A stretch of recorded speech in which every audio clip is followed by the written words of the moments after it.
Le dernier, service mesuré.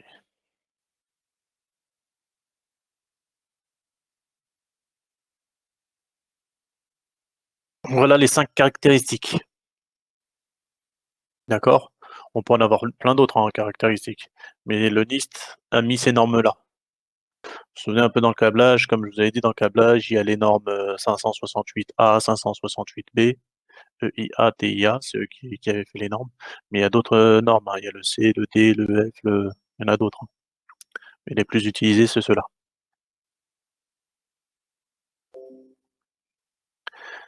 Hop, ça, ferme, voilà.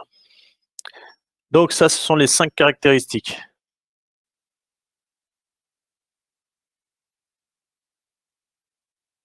3 modèles de déploiement. On arrive, monsieur, Vincent. 3 modèles de déploiement, d'accord? 3 modèles de déploiement, c'est les clouds. Cloud public,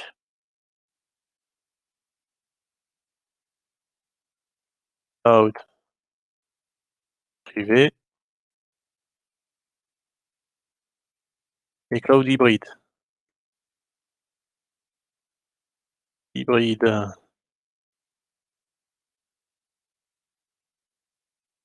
OK.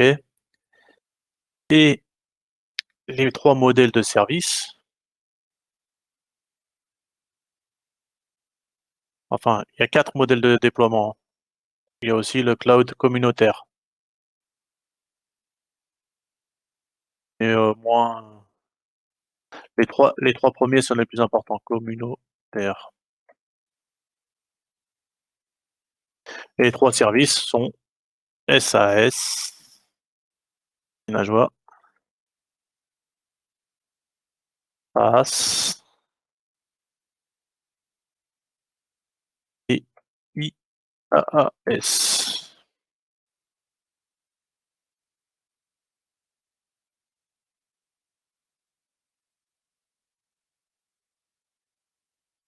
D'accord? Le SaaS, le PaaS, l'IaaS, ce sont des services. Les modèles de déploiement, c'est les clouds privés, publics, hybrides. D'accord? Faut pas se tromper.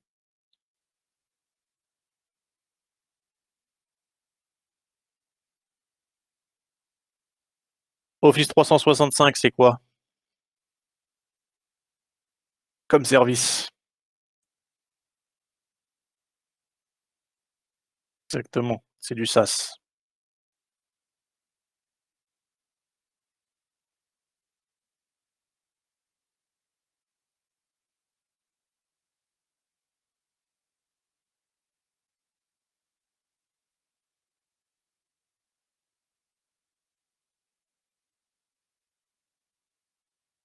Voilà, j'ai déverrouillé certains qui étaient verrouillés. Voilà. Donc, Driss, on parlait de service, on parlait pas de logiciel, de comment dire? De l'éditeur. D'accord, Driss? Voilà. OK.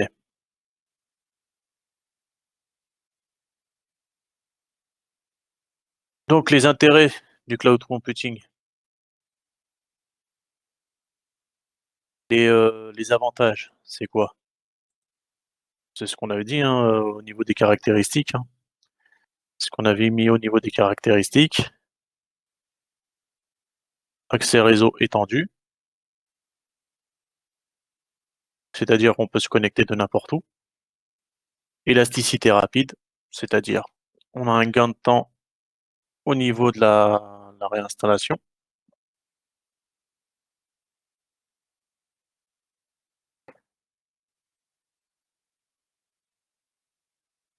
Ça, ce sont les gros avantages, d'accord?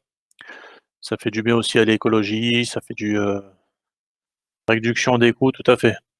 Bien vu, Vincent. Améliore l'agilité et la rentabilité, évoluer plus facilement, profiter du réseau mondial. Très bien, Vincent. Il a fait des recherches, le mec, ça va.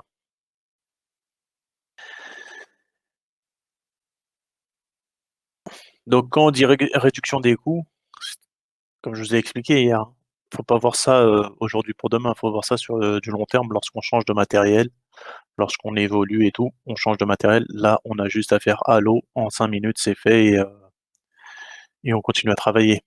Alors que si on veut changer de matériel physiquement, ça prend du temps.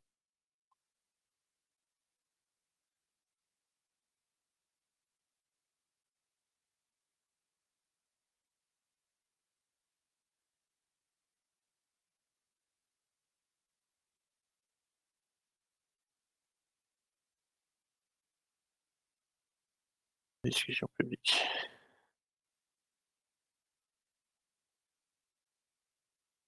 Très bien.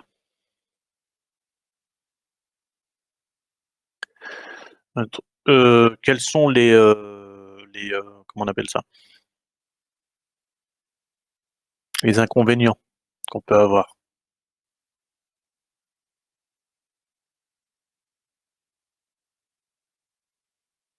Exactement, la latence est, un des gros inconvénients qu'on peut avoir et aussi entre guillemets, «les attaques».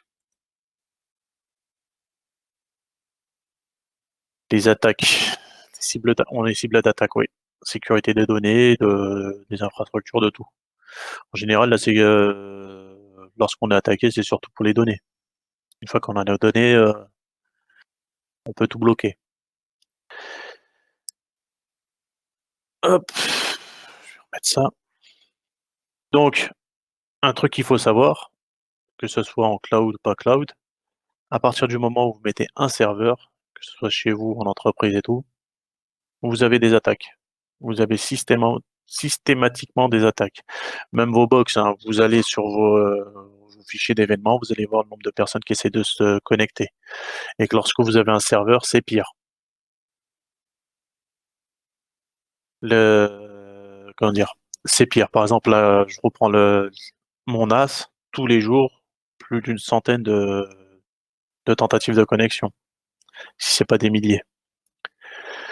Donc, dès que vous mettez un NAS, vous verrez, dès que vous aurez bien protégé, parce qu'il y a des sites où protéger vos NAS et comment paramétrer vos NAS pour qu'ils soient bien protégés, même votre réseau, et vous verrez les journaux de connexion et vous verrez le nombre de personnes qui essayent de se connecter. Oui, très bien, Vincent. La localisation des données aussi. On ne sait pas où elles sont stockées et on ne sait pas où sont stockés aussi les logiciels, qu'on utilise. Voilà. À part l'IAS où vous avez pu voir avec, AWS. Avec AWS, hier lorsqu'on a regardé, on a configuré une petite machine, on sait à peu près où se trouve, le matériel. Mais au niveau des données, ouais, on ne sait pas où est-ce qu'elles sont stockées.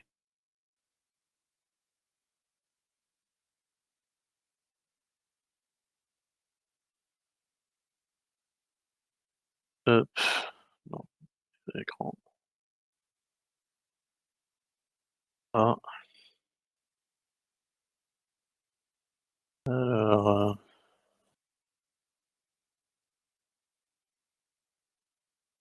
j'essaie d'agrandir ça. Voilà.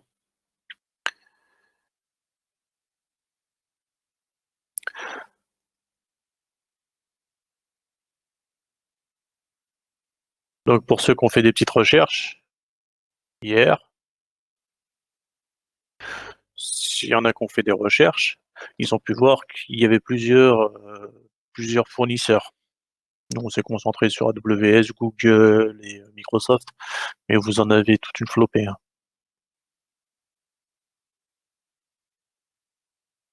On va agrandir encore un peu.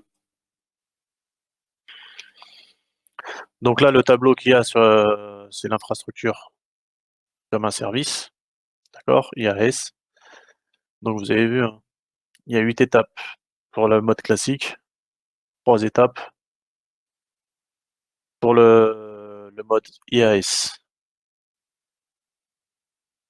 La livraison en quelques minutes et utilisation, en quelques minutes. Excusez-moi, je suis flagada moi aussi ce matin, je suis désolé. Alors, Kyrian, il s'est reconnecté, débloque, hop.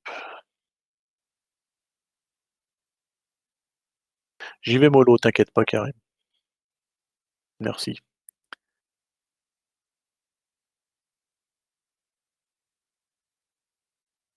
Donc, hop, on va avancer ça. On va aller sur la sécurité. Comme je l'ai dit, hein. Bon, ça, c'est les idées reçues. Vous avez vu? On avait vu ça hier.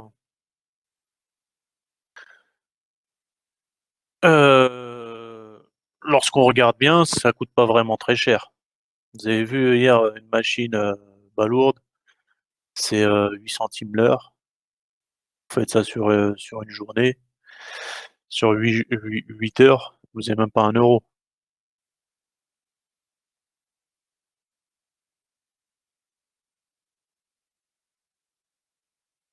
Franchement, j'en ai aucune idée, Nassim. Il aurait fallu choper les, euh, les TSSR 12 qui l'ont déjà passé. Sinon, vous pouvez essayer de choper les TSSR 13 qui vont le passer, qui sont en train de le passer, je crois, là. Faudrait voir ça avec eux. Sinon, après, c'est les 14, la semaine prochaine. Faudra voir ça avec vos collègues, si vous avez leur numéro. Voir quel genre de questions ils posent.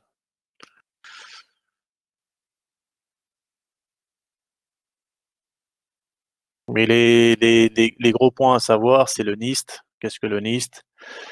C'est quoi sa définition entre guillemets du cloud? Comment il voit le cloud? C'est-à-dire les 5 caractéristiques, les 3 modes de déploiement, euh, les 3 modes de service et les 4 modes de déploiement. Ça, c'est à savoir.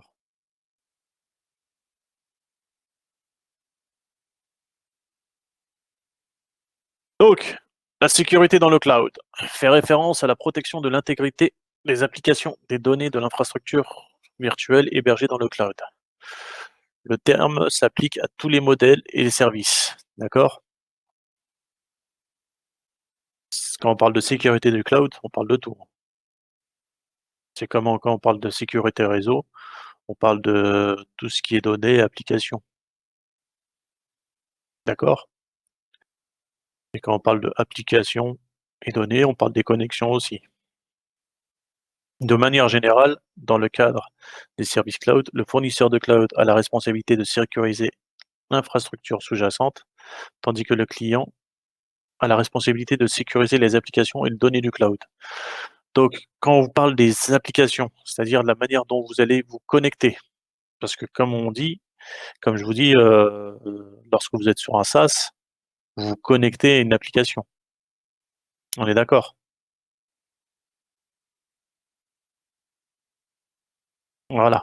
Donc, lorsque vous allez vous connecter à votre Office 365, il ne faudra pas mettre un mot de passe 1, 2, 3, 4, 5. Il faudra mettre un mot de passe, faire en sorte d'avoir un mot de passe très fort. Et pour les données, il faut chiffrer les données.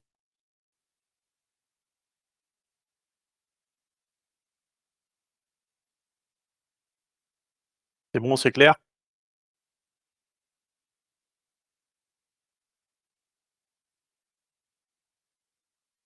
Des questions?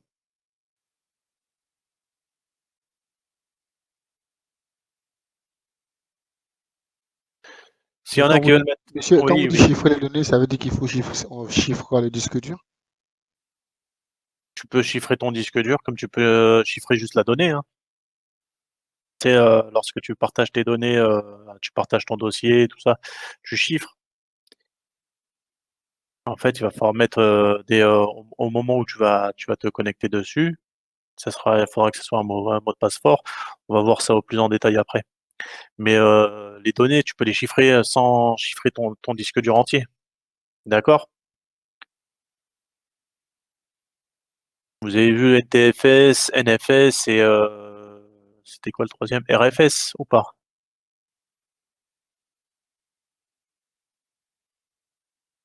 TLS, il me semble que c'est chiffrement de la connexion, Vincent. Ouais.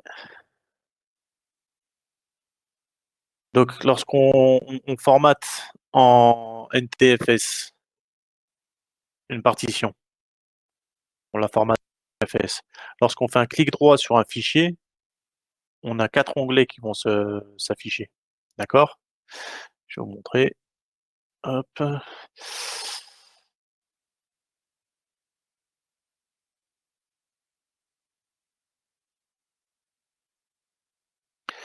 Propriété.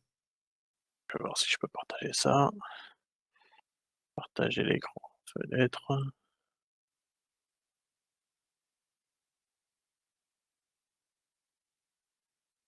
Vous voyez ma petite fenêtre là? C'est un petit fichier texte. Comme ma partition elle est en NTFS, j'ai 4 onglets.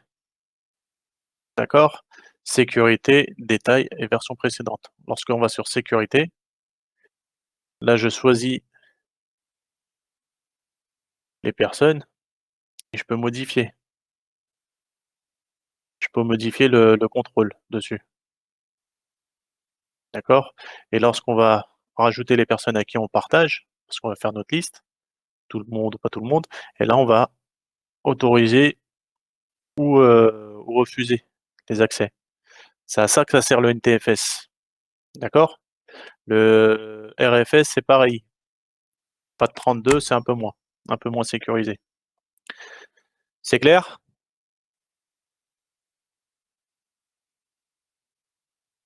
Vous avez vu ça, non?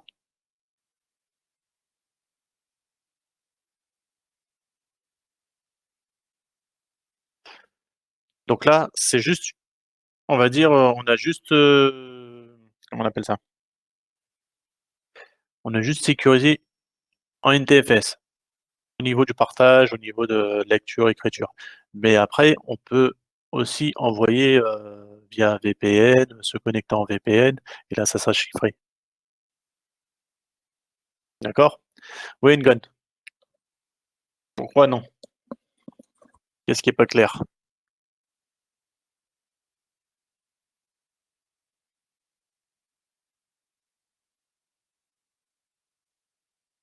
OK.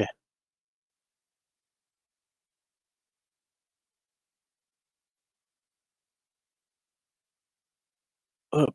Comme vous avez pu voir aussi, lorsqu'on zip, lorsqu'on, compresse, on peut aussi mettre un mot de passe. Je sais pas si vous avez déjà vu comment dire? Des fichiers compressés avec mot de passe?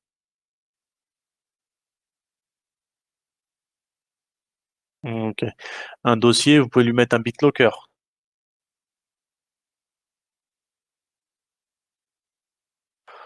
Alors Linda, lorsqu'on compresse un fichier, tu fais clic droit, compresser, le fichier, tu peux lui mettre un mot de passe. C'est-à-dire, tu vas lui mettre 1 2 3 4 5, tu lui mets ce que tu veux et la personne, lorsqu'elle voudra la décompresser, elle aura un message qui dira: «Entrez le mot de passe» et après tu pourras te décompresser. Voilà.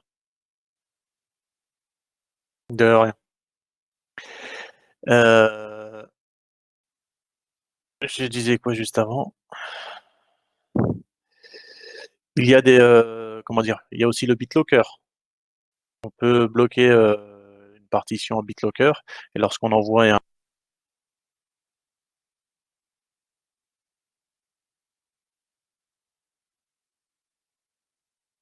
donc c'est bon, c'est clair ou pas? Pour tout le monde?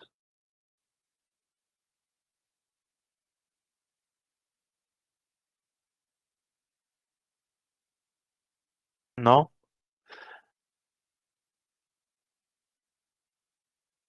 Le son a coupé. Vous m'entendez ou pas? C'est bon? OK. Vincent, c'est bon? Tu es revenu? Ah, le BitLocker. BitLocker, en fait, c'est une partition. Tu peux mettre le BitLocker, en fait, quand tu fais clic droit sur la partition, tu mets, activer BitLocker.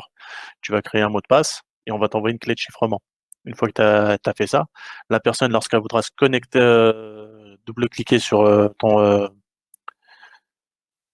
lorsqu'elle voudra couper, excusez-moi, lorsqu'elle voudra ouvrir cette partition, il faudra qu'elle mette le mot de passe. Et si tu as oublié ton mot de passe, tu auras une clé de chiffrement que tu auras mis ailleurs pour pouvoir déchiffrer. C'est clair, Linda?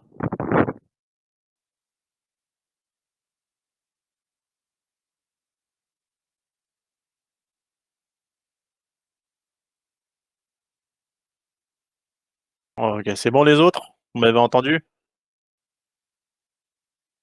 Ok, super.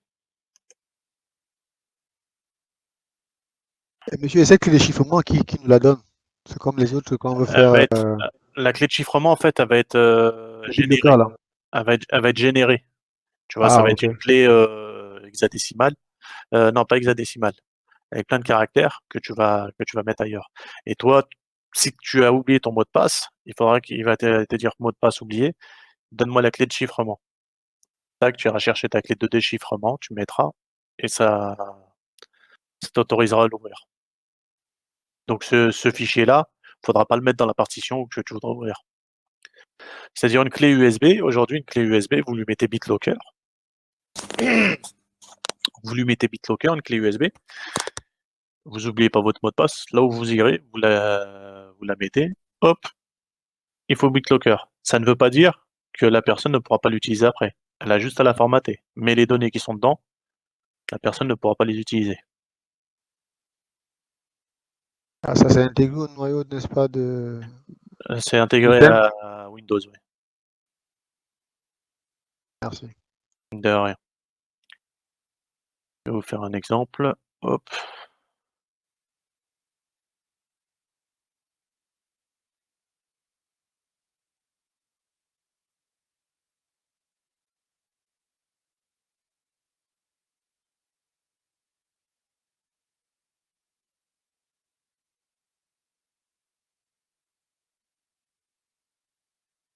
Alors, BitLocker.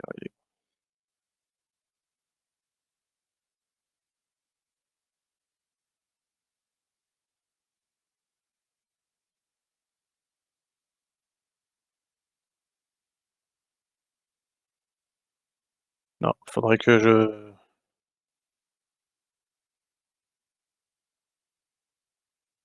fasse ça sur une partition. Bref, on verra ça après. Et pour les applications, c'est pareil, hein. Il y a AppLocker. AppLocker, en fait, ça va bloquer votre application. C'est-à-dire la personne qui voudra utiliser l'application, il faudra qu'elle ait un mot de passe. C'est un peu le même principe que BitLocker. C'est bon, je suis clair? Vous m'entendez tous?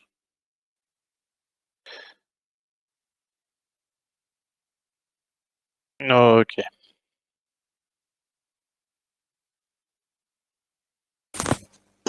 Excusez-moi.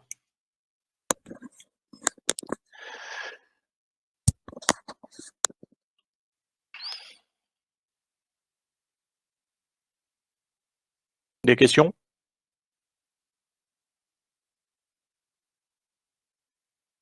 Je poursuis. Donc, les bonnes pratiques de sécurité pour les clients cloud. Les clients cloud doivent mettre en place diverses mesures de sécurité pour protéger les applications et les données basées dans le cloud et atténuer les risques de sécurité. Les bonnes pratiques de sécurité incluent souvent les points suivants. Sécuriser la console de gestion du cloud. Lorsque vous prenez un cloud, en général, c'est vous l'administrateur. On a vu ça hier. C'est l'administrateur. L'administrateur, qu'est-ce qu'il va faire? Il va avoir une console d'administration. Là, ils disent console de gestion du cloud, mais moi j'aime bien dire console d'administration parce que c'est là qu'on va administrer, qu'on va donner des droits, qu'on va configurer les comptes, les services, on va tout configurer, comme le firewall, comme Windows Server, comme tout ce que vous avez vu en mode serveur. On est d'accord ou pas? Comme vous avez pu voir, c'est vous qui donnez en tant qu'administrateur, c'est vous qui allez donner des droits aux utilisateurs d'utiliser ou de ne pas utiliser. Eh ben c'est pareil, la console de gestion. Donc, en général, l'administrateur, une fois qu'il a fait, il a donné tous ces droits-là, le seul boulot qui lui reste à faire, c'est superviser. C'est la supervision. Regarder tous les journaux, voir où est-ce qu'il y a des problèmes pour pouvoir dépanner, où il y a des attaques pour pouvoir modifier comment dire, les politiques de sécurité. Donc là, on vous dit, hein, tous les fournisseurs de cloud fournissent des consoles de gestion permettant d'administrer les comptes, de configurer les services, de dépanner les problèmes, de superviser l'utilisation et la facturation. Elles sont souvent prises pour cible par les cybercriminels. Les, euh, les hackers cherchent toujours à choper les données. Parce que dans les données, il y a les mots de passe, il y a tout ce qu'il faut pour pouvoir pirater l'ensemble de l'infrastructure. Bon, il n'y a pas que les euros, il y a les bitcoins, il y a les dollars, il y a le dinar camerounais,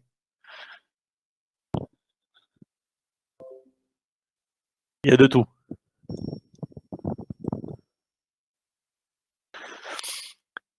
Donc, les organisations doivent contrôler et superviser de façon stricte les accès privilèges à la console de gestion afin d'éviter les attaques et les fuites de données. Comme je vous avais expliqué lorsqu'on avait fait ESX, il n'y a qu'une seule personne qui doit avoir accès à la console, c'est l'administrateur. Les autres ne doivent avoir que des accès restreints. Donc, vous allez donner un strict accès avec des privilèges, pouvoir lire, pouvoir écrire, contrôle total ou pas contrôle total. On est d'accord?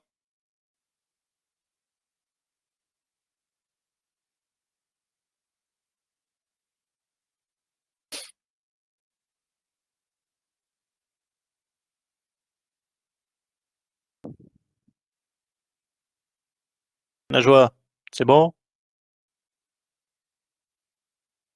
Oui, c'est bon. Rizika, Amel, Ngon? Oui, c'est bon. Ok. Nassim,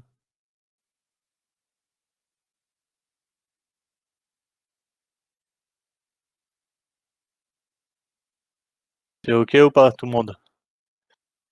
Vous n'avez pas réussi à voir monsieur Marvin? Sylvain, ça va? C'est bon? Ok, ok.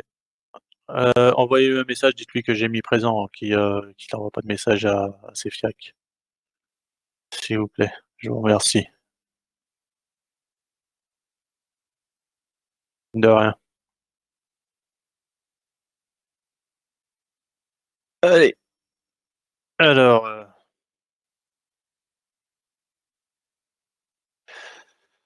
donc, elles sont, les consoles d'administration, elles sont souvent prises pour cible par les cybercriminels. Les organisations doivent contrôler et superviser de façon stricte l'accès aux privilèges à la console de gestion afin d'éviter les attaques et fuites de données. Sécuriser l'infrastructure virtuelle. Les serveurs virtuels, entrepôts de données, conteneurs, les autres ressources cloud sont également souvent cibles par les cybercriminels. Donc ça doit être super sécurisé. Un peu comme tout ce qu'on fait en physique, on le fait en cloud. Toutes les protections qu'on va mettre sur un serveur physique, il faudra le mettre sur un serveur virtuel. Comme vous avez pu voir, je ne sais pas si vous avez fait cybersécurité, normalement avec Monsieur Savant, je pense. Est-ce que vous avez sécurisé des petites machines en mode virtuel sur les VM? Est-ce que vous avez fait des TP dessus? Oui. Donc c'est le même principe. pfSense. Tu as pfSense et tu en as un autre qui est pas mal aussi, qui est très bien. C'est comment on appelle ça?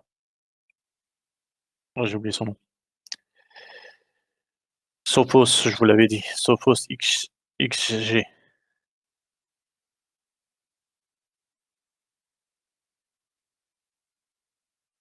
Sophos XG. Très belle console d'administration, graphique et tout, énormément d'outils. ACL, oui, Brahim. Les ACL, en fait, c'est quoi les ACL? Les Access List, on est d'accord? Access List, il y a une version gratuite. Il y a une version gratuite de Sophos XG pour une cinquantaine de machines ou centaine de machines. Ouais. ACL, on est d'accord, c'est des access list. C'est-à-dire tu autorises, tu interdis. C'est le principe du firewall. Donc juste avec des access lists, vous faites une sorte de firewall. Parce que le firewall, il va être plus en profondeur. OK? Donc, sécuriser les serveurs virtuels, les entrepôts de données, les conteneurs, les autres ressources cloud sont souvent également ciblés par les cybercriminels. Ces dernières peuvent d'exploiter les outils de provisioning automatisés tels que Puppet, Chef, Ansible pour lancer des attaques. Ça, c'est des outils que je ne connais pas du tout, mais je pense que vous pouvez les trouver sur, c'est possible que vous les trouvez sur, ces outils-là sur, comment ils s'appellent? Kali, mais je ne sais pas. Donc, les clients doivent mettre en place des systèmes et des pratiques de sécurité strictes afin d'éviter tout accès non autorisé aux scripts d'automatisation et aux outils de provisioning du cloud. Aujourd'hui, on a tendance à faire que des scripts pour tout automatiser. Le problème des scripts, de l'automatisation, il y a des failles de sécurité. Donc malheureusement, il faut mettre la main et la pâte et faire sans script et ne pas automatiser. Automatiser le moins possible.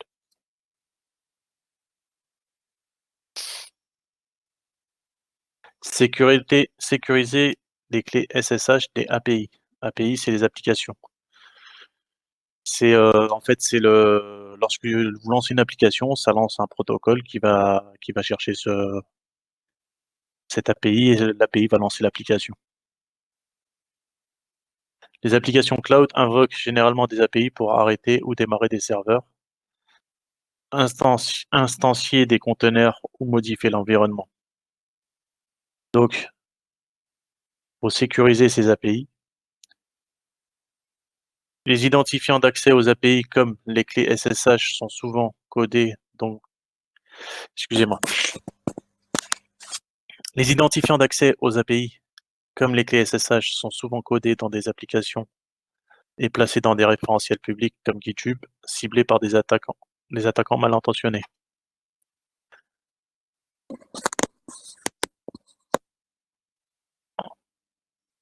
Donc, ce qu'on est en train de vous dire là, c'est que vous allez sur GitHub, vous avez toutes les coordonnées de l'API, c'est-à-dire comment se connecter dessus. Comment se connecter? Quelles sont les clés SSH? Eh ben, ces clés-là, il faut les sécuriser. OK? C'est clair ou pas? Je vous ai rendormi? Non, Non, c'est bon, ça va. Des questions?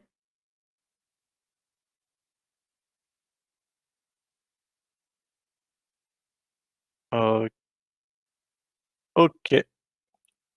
Donc, les organisations doivent supprimer les clés SSH embarquées dans les applications et s'assurer que seules les applications autorisées y ont accès. D'accord? Donc, il y a certaines applications où vous allez pouvoir supprimer ces clés SSH, d'autres vous ne pourrez pas. Là, on vous dit, doivent supprimer.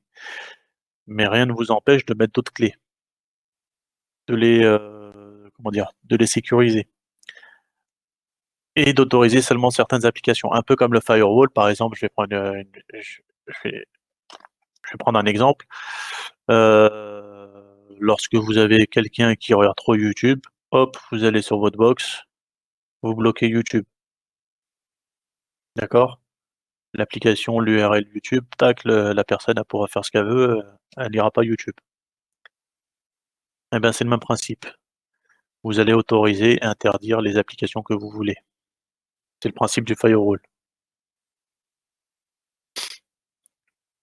Sécuriser les consoles d'administration et les outils DevOps. Les outils DevOps, c'est les outils de développement. D'accord? Donc, là, on va passer sur du PaaS, sur les outils DevOps.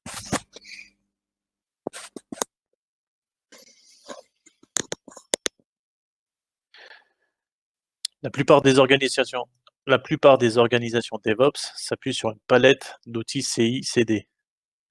pour développer et déployer leurs applications dans le cloud. Alors, les pirates essaient souvent d'exploiter les consoles d'administration et les outils DevOps pour lancer des attaques ou subtiliser des données. Comme vous avez pu voir, lorsque on a parlé de Kali, quand je vous ai parlé de Kali, je vous ai dit, en fonction de votre utilité, vous êtes soit un pirate, soit quelqu'un qui fait de la sécurité.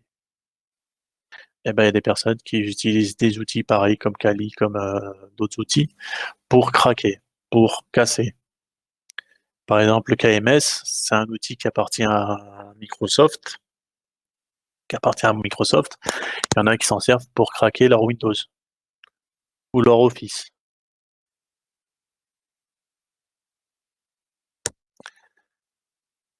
Donc, en fonction des outils qu'on a, on peut pirater n'importe quoi. Donc, malheureusement, on fait des outils pour, euh, pour tester toutes les failles de sécurité, pour tester toute la sécurité. Et ben, il y en a qui s'en servent pour utiliser ces failles, pour pouvoir intervenir dans ces failles, pour pouvoir pirater.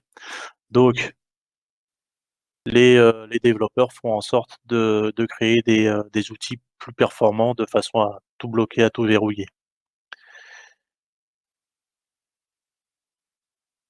Les pirates essaient souvent d'exploiter les consoles d'administration et les outils DevOps pour développer les attaques et subtiliser les données. Vous savez, on parle toujours de subtiliser les données, hein. Les attaques, elles servent qu'à ça, en majorité. Parce que les données, comme disait tout à l'heure Monsieur Yobi, c'est des euros. Euros, c'est des sous. Les clients doivent contrôler et suivre de façon stricte l'accès aux outils et aux consoles d'administration utilisées à chaque étape du pipeline de développement et de distribution afin de réduire les risques. Donc, ce que je vous ai dit tout à l'heure, l'administrateur, qu'est-ce qu'il fait? Il crée les comptes, il crée les règles et tout. Et après, son boulot, c'est quoi? C'est regarder tous les jours les journaux. Tous les jours, il regarde les journaux, les événements, de voir où est-ce qu'il y a eu des attaques, où il y a eu des pannes, de façon à réduire les risques, que ça ne se reproduise pas, ou à mieux protéger. Ça, c'est le grand rôle de l'administrateur. Parce que s'il ne faisait pas ça, après lui, son boulot, une fois qu'il a installé, il a tout installé, salut, ça y est, c'est bon, j'ai tout fait fonctionner, je fais plus rien. Mais non, son boulot, lui, après, consiste à regarder tous les événements, la journalisation, la supervision.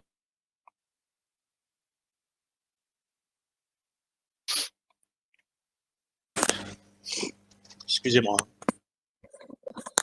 il est bien pris là. Sécuriser le code du pipeline. Les attaquants peuvent également tenter d'exploiter certaines vulnérabilités au niveau des applications cloud dans tout le pipeline de développement et de distribution. Pipeline, c'est le mode de connexion, DevOps. Les développeurs codent souvent en dur les identifiants de sécurité dans le code source stocké sur un stockage partagé ou sur des référentiels publics.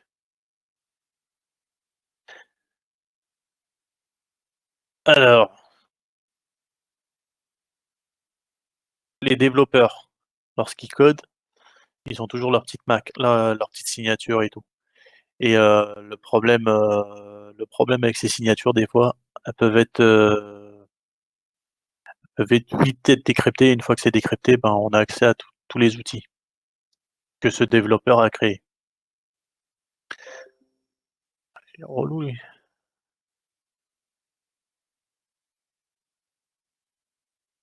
Entre de mauvaises mains, les identifiants des applications peuvent être utilisés pour voler des informations propriétaires et semer le chaos. Ça, vous le savez déjà. Les clients doivent supprimer les secrets contenus dans les codes sources et instaurer des systèmes et des pratiques afin de superviser et de contrôler automatiquement les accès dans le cadre d'un règlement. Les contenus secrets dans les codes sources, c'est ce que je vous disais, hein, c'est leur clé, leur signature. Ça, il faut les supprimer de façon à ce que personne ne sache qui a fait quoi. C'est clair ou pas? Je suis un peu brouillon, c'est ça? Sûr? Des réactions? Des questions?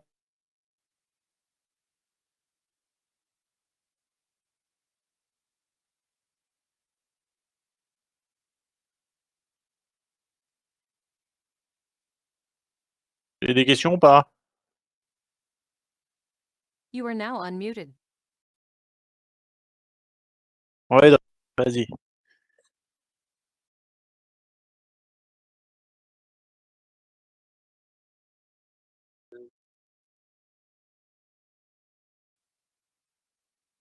Il faut quoi, tu m'as dit? Ouais, ouais, et quand tu sécurises, tu enlèves ta signature.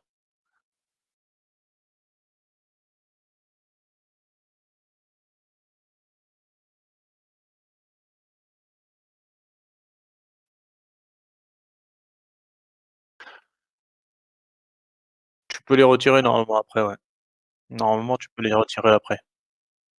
Tu protèges. Si tu laisses la signature, il faut que tu protèges autour. Il faut que tu bloques tout.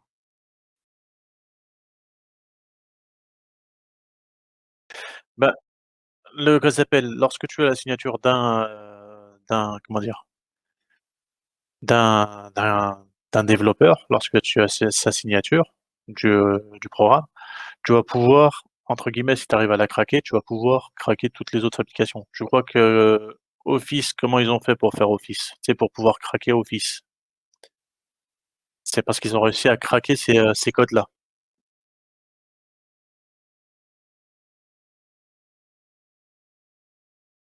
Non, non, non, non. Ils ont trouvé des failles dans, comment dire? Ils ont trouvé des failles dans le code et dans le code, ils ont rajouté leur truc, ce qui fait qu'après, voilà, ils ont pu créer des programmes afin de pouvoir craquer ces applications-là.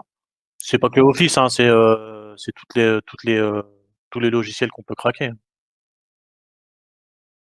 Non, non, non, non, non, non, Office, Microsoft Office. Aujourd'hui, tu craques Microsoft Office ou pas? Menteur. Office 2019, Office 2016, tu as jamais essayé? Espèce de mytho, va. Ouais, ouais, tu étais avec moi quand tu as essayé de le craquer, en cours. Ouais, malheureux. Ouais, ouais, je vais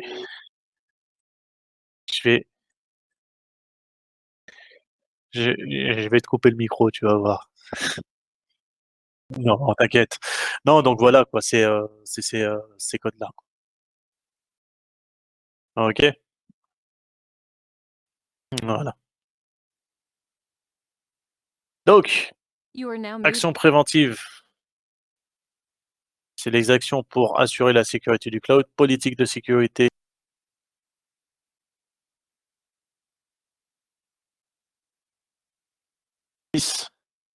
protocole PPTP, L2TP, IPsec et VPNSS. PPT, L2TP, IPsec, ce sont des protocoles de quoi? Qu'est-ce qu'il a, Philippe? Le son? Et les codes?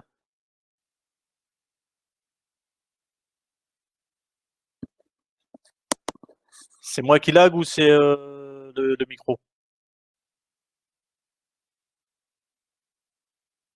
C'est moi? Oh zut. C'est pour tout le monde pareil?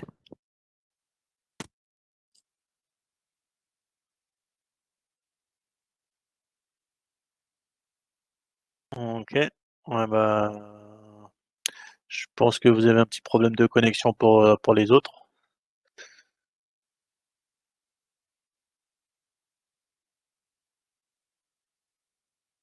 OK. Donc, je disais Philippe et Linda qui ont lagué. Donc, action préventive pour assurer, oui, les protocoles PPT, PPTP, L2TP, IPsec sont des protocoles de quoi? De cryptage, mais des protocoles de tunnelisation. Exactement, Boshkape. C'est le VPN. Lorsque vous créez votre propre VPN, vous allez utiliser ces protocoles. D'accord? Voilà. C'est mieux là, Philippe? Linda? Ok. Stratégie de sauvegarde et de backup. Choix des fournisseurs et contractualisation. D'accord? En fait, lorsqu'on vous dit l'accès au cloud via le web sécurisé, HTTPS, le choix des fournisseurs et contractualisation, c'est les contrats que vous allez voir. C'est-à-dire là, hier, on a regardé AWS, il y a énormément de contrats, il y a énormément de forfaits. Je ne sais plus qui avait dit, c'était Philippe, je crois, hier. Il m'avait dit que c'était un bordel monstre ou c'était Lucas. Il y avait trop d'offres, je sais plus. Il avait regardé, voilà, il y avait trop d'offres. Et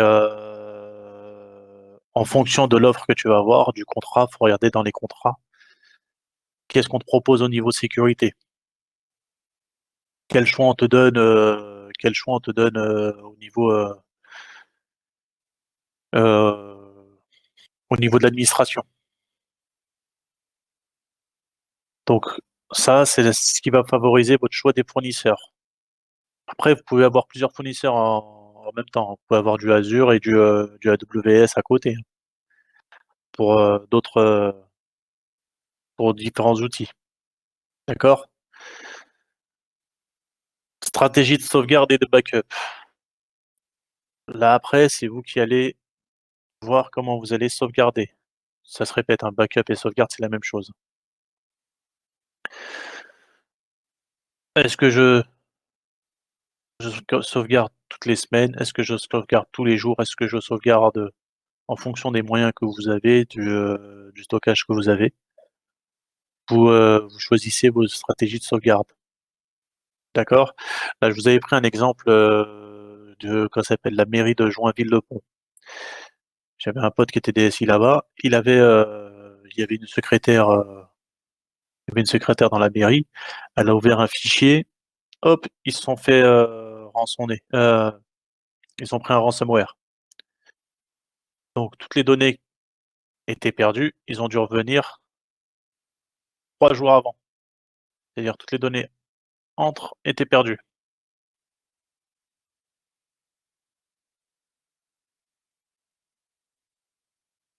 L'intérêt Ok. du backup. Comment, Yubi? L'intérêt du backup. Ouais, exactement. D'où l'intérêt du backup. Voilà, ne Là, paye pas la pareil. rançon. Les rançons, faut pas les payer. On ne les paye pas, nous. Ah non, faut pas les payer. Voilà. On négocie pas avec les terroristes. On est Surtout le pas. API. Pas de souci, Marvin. T'as pas prévenu Cefiac?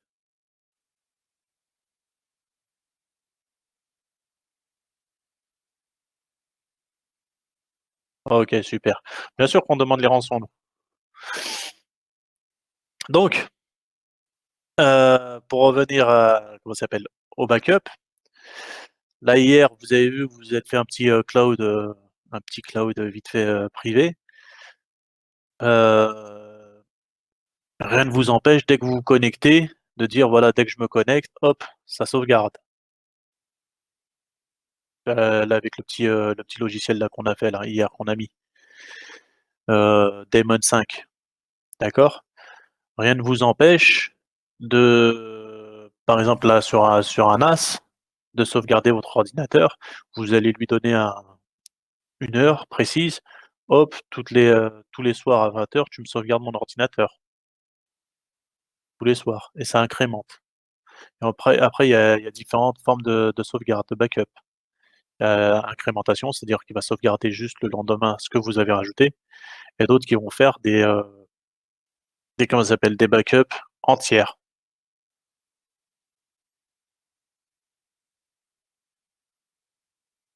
Là, il faut du temps. Il faut Ouais, il du faut du temps. temps. Différentiel. Ouais, exactement, Najwa. Il y a différentiel et incrémentiel. Donc, faut surtout du stockage. Faut surtout du stockage. Parce qu'en général, le temps, tu fais ça le soir, toi tu vas dormir, le truc il tourne. C'est assez rapide. Donc voilà, ça vous permet de protéger vos données. C'est-à-dire si les données aujourd'hui sont foutues, vous pouvez revenir une journée avant et récupérer. Tout n'est pas perdu. Mais tout ça, vous l'avez vu, des stratégies de stockage, de sauvegarde, en mode serveur, en mode, je pense, en mode sécurité aussi. Donc ça, c'est plus des rappels. Tout ce que vous avez vu, comme je vous ai dit pour le physique, c'est la même chose pour le cloud.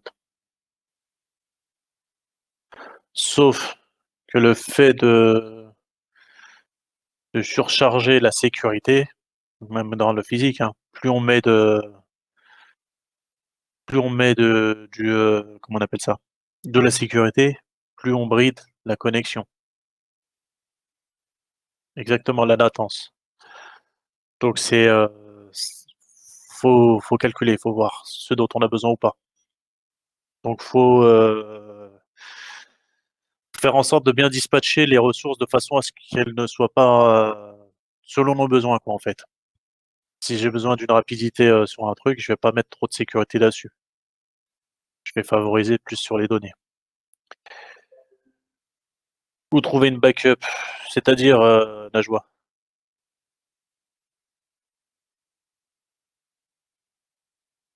Oui, bah, où trouver sur le PC, comment faire des backups? Comment ça, comment faire des backups sur le PC? Ça dépend des outils. Ça dépend de tes Non, outils, Najwa. mais en général. En général, comment ça s'appelle ça? C'est quand tu fais une installation de Windows. Alors attends, dans Windows, paramètres, tous les paramètres, en récupération, sauvegarde, mise à jour, sécurité. Donc je vais partager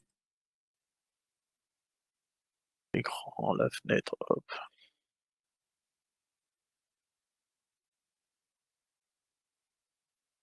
C'est bon, là vous voyez mon paramètre. Ok. Là tu vas avoir sauvegarde. D'accord. Tu vas ajouter un lecteur. Et il recherche les lecteurs. S'ils sont dans le réseau, il faut aller dans le réseau. S'ils sont pas dans le réseau, ça peut être un disque externe, ça peut être n'importe quoi. Et une fois que tu as fait ça, tu vas lui mettre, comment dire? Tu vas lui mettre un, comment on appelle ça? Tu vas le programmer. Tu vas le programmer.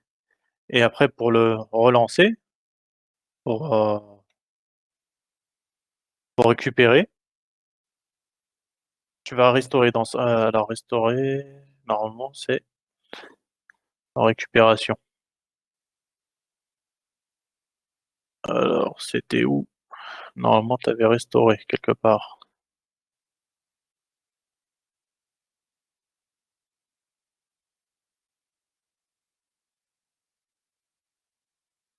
Tu vois ici. Ici, il te dit vous recherchez une option de sauvegarde. Tu accèdes à l'outil de sauvegarde et il va te montrer toutes les sauvegardes que tu as faites. Ça, c'est juste dans Windows. Après, avec d'autres outils, c'est plus simple. C'est clair ou pas, Najwa? Oui, Voilà. Mais comment ça s'appelle en entreprise, tu vas pas sauvegarder ton Windows avec l'outil Windows, hein.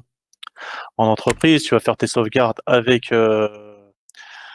normalement pfSense, non pas pfSense, je sais pas si pfSense il te fait des sauvegardes. Je ne sais pas si pfSense te fait des sauvegardes. Oui, je connais pas. Mais sinon, avec les NAS, normalement, tu peux avoir un outil qui te crée ces sauvegardes-là. Et après, tu pourras les réinstaller grâce avec le NAS. C'est clair?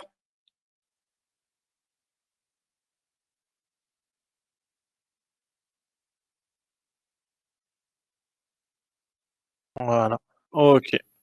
Après, normalement, même sur Windows Server, hein, tu dois pouvoir sauvegarder, faire des sauvegardes. Ok. Donc, il y a quelqu'un qui voulait poser une question. C'est qui?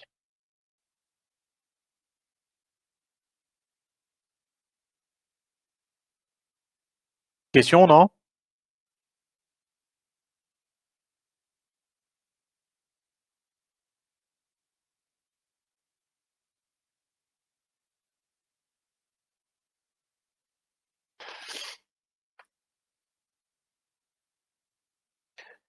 Une petite question, non? Personne ne répond. Vous m'entendez? Ok. Donc, il n'y a pas de question. Ok. Ok. Donc, sécuriser les comptes administrateurs pour les applications SaaS. C'est ce que je vous ai dit tout à l'heure, hein. Chaque produit SaaS inclut une console de gestion permettant d'administrer les utilisateurs et les services.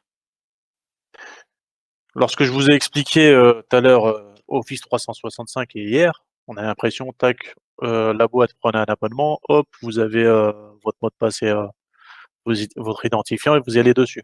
Mais en amont, il y a l'administrateur qui vous a imposé un mot de passe, qui vous a imposé un login. Donc ça, c'est une des sécurités que l'administrateur va mettre en place.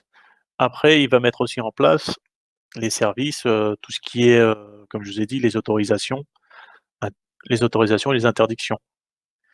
Le partage de données, pas le partage. Toutes ces choses-là, c'est, l'administrateur qui va le faire au niveau de l'application, de la console de gestion. Donc, qui on attaque, qui on cherche à attaquer? Les comptes administrateurs des SaaS sont fréquemment pris par les pirates et les cybercriminels. Là, sur mon NAS, souvent les mecs, ils essayent avec admin, parce que c'est le truc par défaut, et ils essayent plein de mots de passe, ils essayent plein de donc ça, faut le changer aussi. Les clients doivent contrôler et superviser les privilèges d'accès à la console d'administration. Excusez-moi. Les clients doivent contrôler et superviser les privilèges d'accès à la console d'administration des SaaS afin de garantir la sécurité des SaaS et réduire les risques. Le client, c'est l'administrateur. Quand on vous dit, c'est l'administrateur de la boîte, c'est la boîte qui est cliente. Donc, elles doivent contrôler et superviser les privilèges d'accès à la console d'administration. C'est ce que je vous ai dit tout à l'heure. L'administration a tous les pouvoirs, toutes les, tout le contrôle, et les autres ont des contrôles restreints.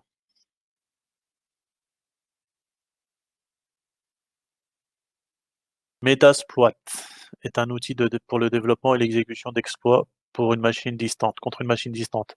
Vous l'avez peut-être utilisé ça avec Monsieur Saban, non?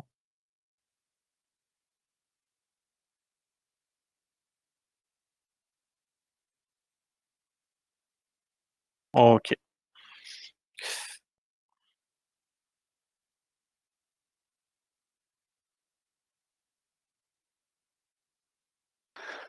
Bah, vous allez sûrement le voir, vous, Najwa.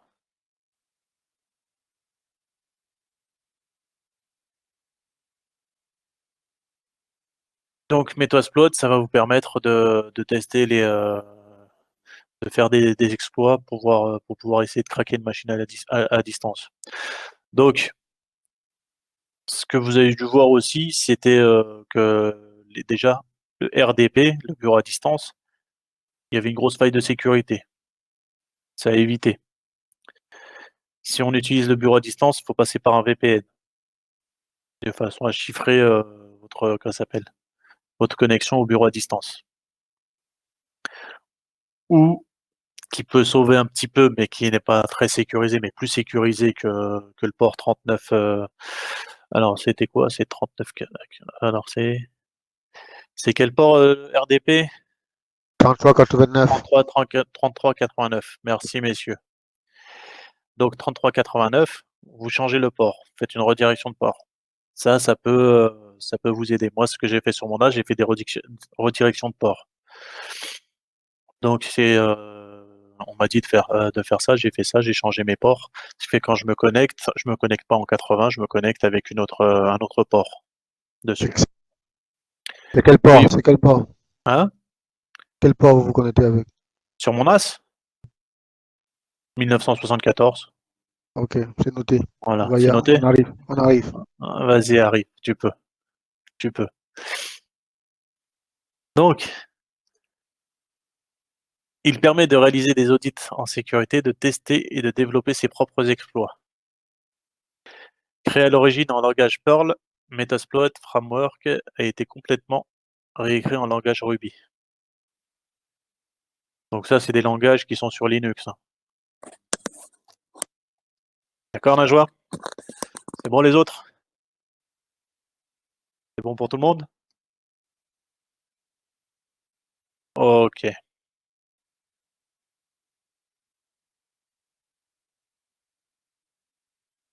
Donc vous pouvez passer une certification cloud. C'est Certificate of Cloud Security Knowledge. Le CCSK, c'est la certification que vous pouvez passer.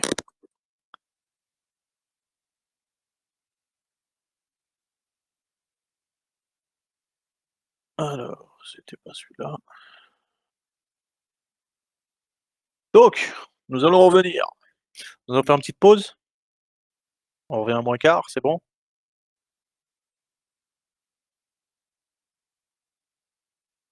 Ok. À tout à l'heure.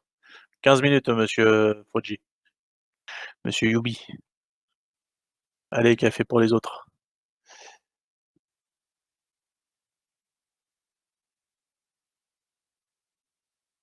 Hop, je vais déverrouiller.